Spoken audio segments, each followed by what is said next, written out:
Wee, Johnny, hold on. Raise your hands. Woo, wee.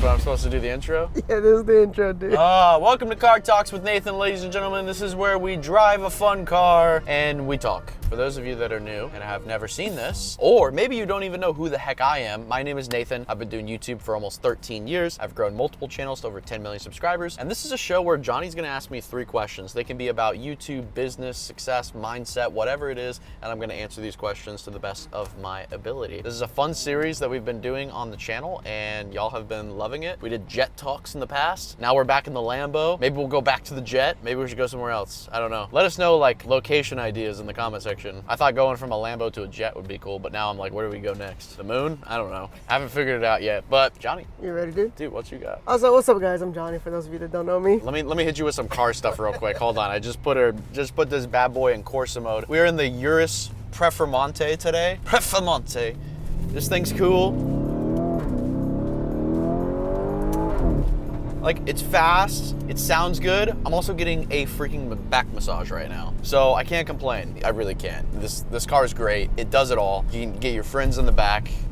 You got all this cool technology, looks good, it's sleek, carbon fiber. Everyone says it's like an Audi, but like, it's not, it's a Lambo. That's a crazy comparison. Well, everyone compares it to like that Audi SUV, like the Q8 or whatever, but I'm like, nah, that's for broke people. This is a Lambo. The subtle flex, dude. It's not a subtle flex, it is a flex. Question number 1. When did you start trusting your own instincts more than analytics? And what did that unlock for you, mindset-wise? Good question. So when did I start trusting my own instincts instead of like YouTube analytics and my data and my revenue, like all those things? I think it's actually the other way around. I think my instincts were first and then the analytics came later. Because when I was growing my channel, I didn't really have a lot of analytics. I didn't really have data. I didn't have solid retention graphs because in order for you to get like a really solid retention graph on your YouTube video, you gotta have an audience. Because if it's just a bunch of random people clicking on your video, your retention, your metrics, your analytics are gonna be terrible. Like even on this channel, the Blueprint channel, this is still like, even though this channel has like 170,000 subscribers, it's still a very new, fresh channel and our analytics are all over the place. I'm sure you've looked at them, Johnny. That is very true. Like we'll have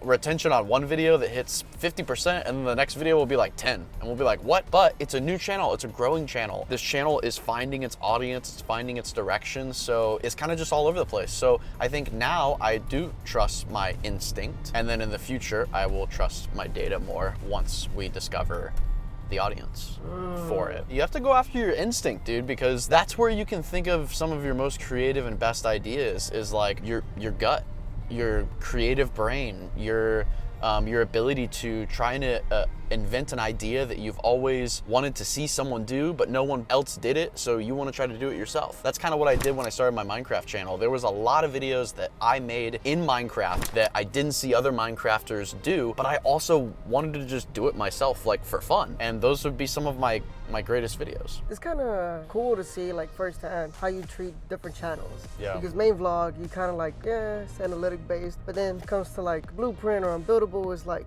more instinct based, you know what I mean? Yeah, pretty much. I mean, I've been doing this for so long, I understand, like, I mean, I just know how to make good content, simple as that. But I also know that it takes time and I'm still gonna have to like adjust content as I go and like test different thumbnails because this Blueprint channel appeals to a whole new audience. I know I'll figure it out, I know I'll grow it, I know this channel's gonna hit 1 million subscribers and you guys are gonna watch me go through the entire journey of growing this channel from where it's at right now to 1 million subscribers and beyond. I think we're gonna be one of the biggest education channels on YouTube. That's my mission. But I'm gonna figure it out. I've been doing this for so long. I know what I'm doing. It just takes time. Time. Even when you know what you're doing, even when you're someone like me that's been doing it for 13 years, it still just takes time to grow this stuff. There's no other way around it. There's no quick algorithm hack. There's no quick like thing that you can just implement that like 10x's your views. It's not really a thing. It's just slow, steady growth. That's the best way to grow a YouTube channel. That's the best way to grow a business, because at the end of the day, you have to get people to click on your video, watch your video, and return to your next video. And that's how you build your audience. And it just takes time. Period. It takes time for people to watch your videos and consume them. And there's this thing in advertising, a lot of people say like with marketing and advertising that people have to watch like 10 of your ads in order for them to like finally buy something. And YouTube's kind of the same way. Like sometimes people have to watch like 10 or 15 of your videos in order for them to become like an actual fan.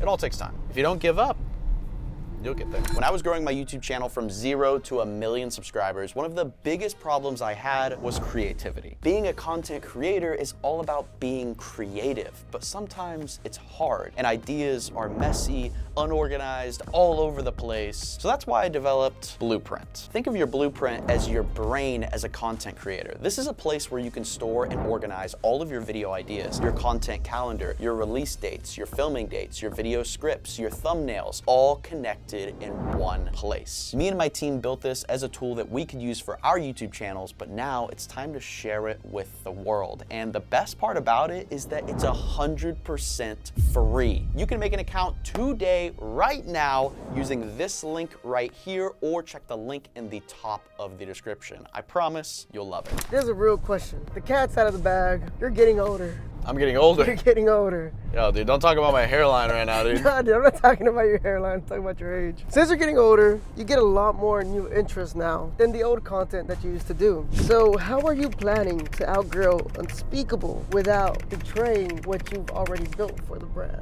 How will I outgrow Unspeakable, is what you're saying? Well, I don't think I'm going to outgrow Unspeakable in followers by my new businesses that I'm starting, because I think Unspeakable is going to be the biggest follower base that I'm ever going to have as it continues to grow. But I think my other businesses are going to grow in a different way and deliver a lot more impact. Like Blueprint University is a great example. Blueprint University is probably not going to have 10 million people sign up and subscribe to it, because I don't think there's 10 million people that are super dedicated to growing a YouTube channel. But it might have 100,000 people, or maybe 70,000 people, and that is going to deliver so much more impact than the Unspeakable videos, because the strategies, the knowledge, and the things that I've learned have delivered so, like, they just have so much value to them, and they can save people years of time and frustration and headaches. Like literally in Blueprint University, I give away every single idea strategy that I use to think of all of my video ideas across all my channels. I've used this to think of over 5,000 video ideas, videos that have gotten hundreds of millions of views. I'm just giving this stuff away. And all you have to do is just take the blueprint and just plug it into your channel and start working on it. That is so much more valuable than just someone watching a goofy video about me going camping. So I think there's different ways. I'm gonna outgrow Unspeakable in a different way than I did before. It's not gonna be by numbers though. It's just the nature of the game. Like there's less people that want to actually change their lives and do the hard stuff. There's just less people. One of my favorite quotes is from Jim Rohn, where he says, "I find it easy to work on myself. I find it easy to read books that improve my life. I find it easy to work hard, whereas other people find the easy things hard." A lot of people think it's hard. Oh, it's so hard to work on myself. It's so hard to get better. It's so hard to read a book that's gonna change my life and possibly make me hundreds of thousands of dollars. Like a lot of people think that's hard, but in reality, I think it's easy. I think it's the easiest thing you can do. Like sitting down and reading a book about business or personal development or growth and expanding your mindset and opening your mind to limitless opportunities that you could indulge yourself in, and all you have to do is just sit down and read a book. Now, of course, after you read the book, you have to go apply the information, but getting the information is so easy. Like people signing up for Blueprint University to take my 10 years 12 years of YouTube knowledge. That is the easiest thing you could do. You sign up, you watch the videos. That's so easy. Is that not easy? You don't have to leave your couch, but applying the information is what makes it hard. Everyone knows, let's say you're overweight, right? If you're overweight and you want to lose weight and get in shape, it is very easy to understand what to do. It's very easy to understand that I need to eat better food and I need to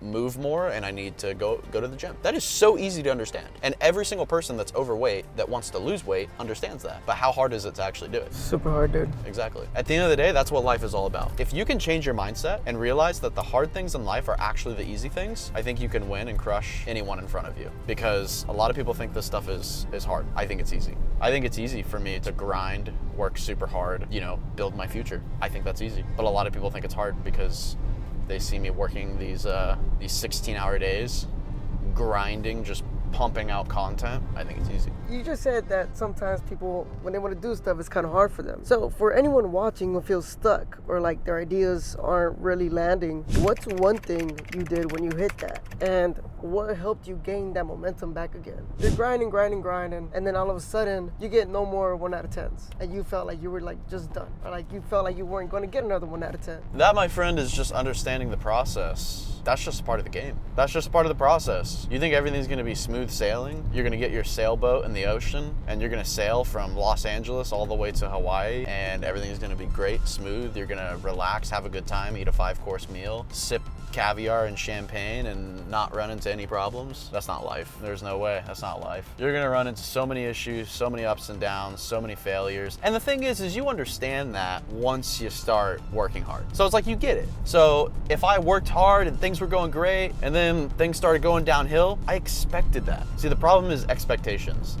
I think us as humans are really bad at understanding how difficult something is going to be. We think it's gonna be easy, and then we get into the weeds of it and we're like, dang, this is actually really hard. Like, have you ever tried to do something or tried to set out a goal, and then once you start working towards that goal, you're like, okay, this is actually gonna be kind of difficult?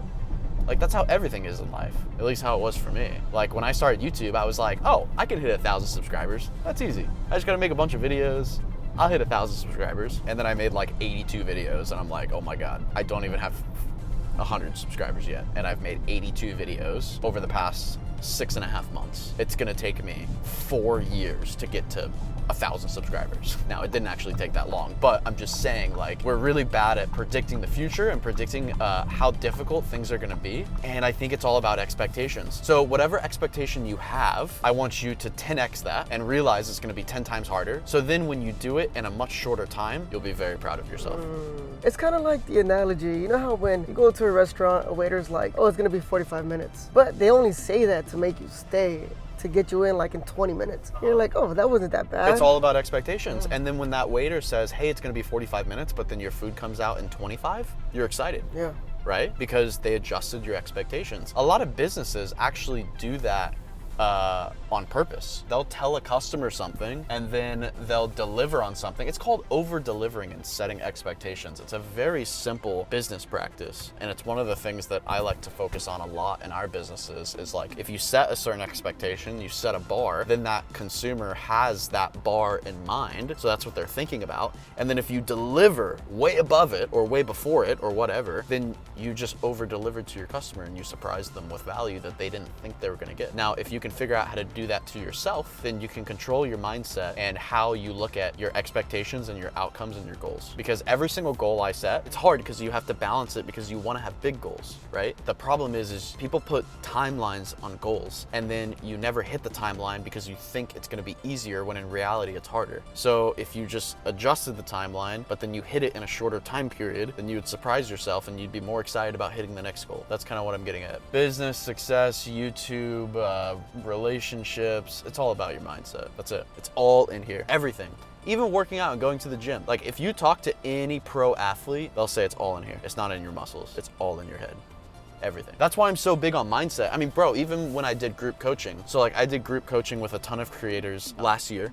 We had about 20 to 30 creators sign up, and these creators were all different sizes. Some creators didn't even start a YouTube channel. Some creators had 100K subs, and some creators had over 1 million subs. They asked so many different questions. I mean, we did 6 or 7 months of group coaching, and you could imagine they asked every single question under the sun, from video ideas to titles to thumbnails to getting your audience to stay to this to that to this to that, like everything. I think I literally covered my entire 10-year journey on YouTube in this group coaching in the past 6 months. But my point is my biggest takeaway from the creators that are successful and the creators that are not is their mindset and how they look at their goals, their YouTube channel, and their future. And that's not just with creators, that's with business owners, that's with everyone. It's like the way you look at your future, the way you tackle your goals, the mindset that you have. Because a lot of the times in these group coaching calls, I was just trying to help people get a stronger mindset. Because a lot of the time their goals were too small, they thought they couldn't do it, they were thinking too small, and they would also just focus on the things that didn't matter. Like, they were like, how do I make better titles? How do I make better titles for my videos. I'm like, you don't. You make better video ideas because the video idea is the title. So forget the title. Why are you focusing on the title? The title is pointless. Focus on the video idea. And then they're like, oh, well, how do I make video ideas? You sit in a room, you grind out ideas, you grind out 1,000 ideas, and you